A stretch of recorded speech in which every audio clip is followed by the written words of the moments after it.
Good afternoon and namaste to all. Let me start by telling you a story.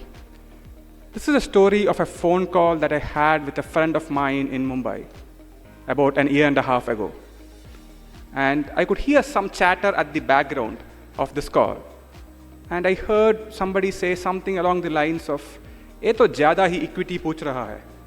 And I said, "Who said that at the background?" And there comes the grand entry of our grandmother giving startup equity advice. How many of you would have thought this would have happened a few years ago?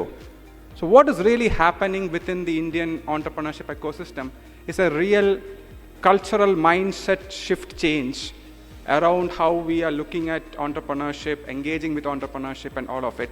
Thanks partly to reality shows like Shark Tank India, which was what was happening in this particular story, and thanks to Buildathon and hackathons like what we are in. That's the first main trend that we are seeing within the Indian entrepreneurship ecosystem. Taking a step back, I am a professor at the University of Glasgow's Adam Smith Business School, where I teach and research on entrepreneurship and innovation ecosystems, particularly focusing on social, rural, and digital ecosystems. I was one of the founding co-chairs of the G20 Startup 20 Task Force on Sustainability a couple of years ago, and then last year was involved as an advisor with the G20 Brazil's startup initiative on ESG, which is Environmental, Social, and Governance Task Force.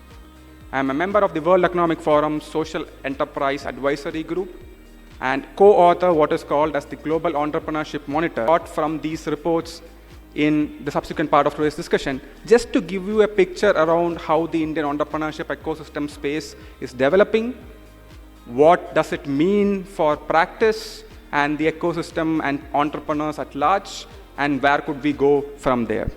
I'm also the co-creator of what is called as SDG Zero, which is an open social movement where we are trying to create bottom-up approaches to solving the SDG challenges. The second key trend that we are picking up from the Indian entrepreneurship space is the convergence or gender parity with regard to entrepreneurship, wherein we are seeing female and male entrepreneurship rates coming together for the first time.